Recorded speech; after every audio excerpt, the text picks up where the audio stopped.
Hey Pokemon fans, it's JWittz here with your Pokemon trading card game, Card of the Day. It's Saturday, which means I'm going to review an unlimited card from any set that's ever been released. And today I'm going to make a sort of exception to that because it's a card that has been around since base set, but is now being re-released for the first time in our upcoming set, Black and White Emerging Powers. That card is Gust of Wind. Now, Gust of Wind came out in the first base set, and immediately it was an incredible card.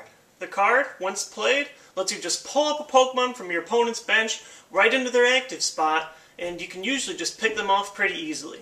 Now, Gust of Wind is usually used for two ways. First is pulling up weak Pokemon for an easy knockout, then second is for stalling, such as pulling up a Pokemon with a heavier retreat cost than your opponent could afford to retreat with, giving you some time to set your things up, or even just chip away at one of their bigger attackers that hasn't really been charged up with energy yet.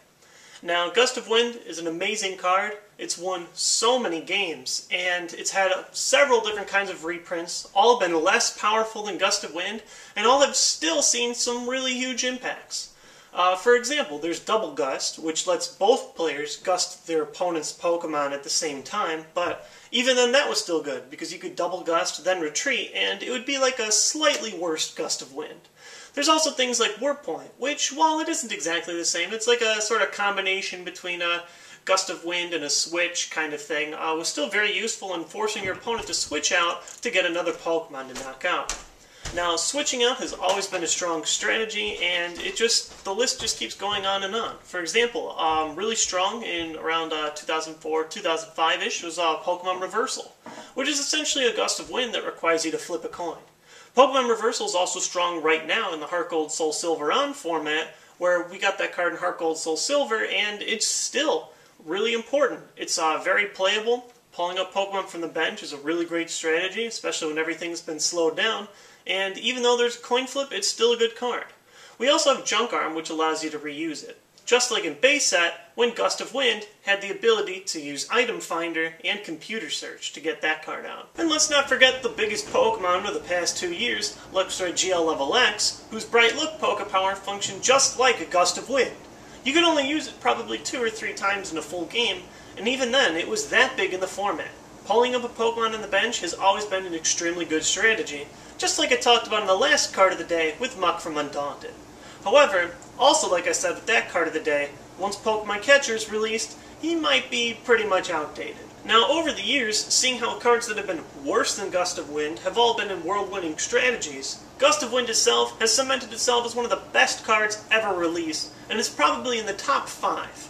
Now, seeing as one of the top 5 cards ever released is now about to be released in our next set, does that mean that it's going to be good? You bet it is. That card is going to be so expensive so quickly, and I highly recommend that you get one or trade for one as soon as you can if you're interested in competitive play. Now, one thing to note about this kind of drag-up strategy, with cards like Gust of Wind and all of its imitators past then, has been that it has favored the faster deck.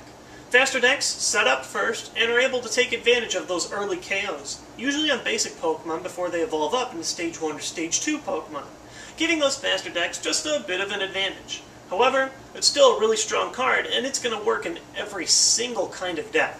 I really recommend that you get them as soon as you can, and definitely start testing as soon as Worlds is over with Pokemon Reversals, pretending that every single flip for your Pokemon Reversal is heads.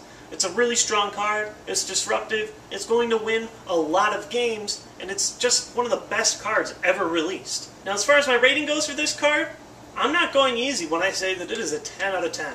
It's one of the best cards ever released, there's almost no reason not to run it in a deck, and it really shakes up the entire game. Getting quick prizes is your best way to win a game early on, and late game you can stall your opponent out. It just has so many uses, and I really don't see any reason to not run it in something. It's such a good card, and also taking into consideration that first when Gust of Wind was released that they had Item Finder to bring it back, and right now we have Junk Arm to bring it back, it's just too good. When it comes out, get one as quickly as you can.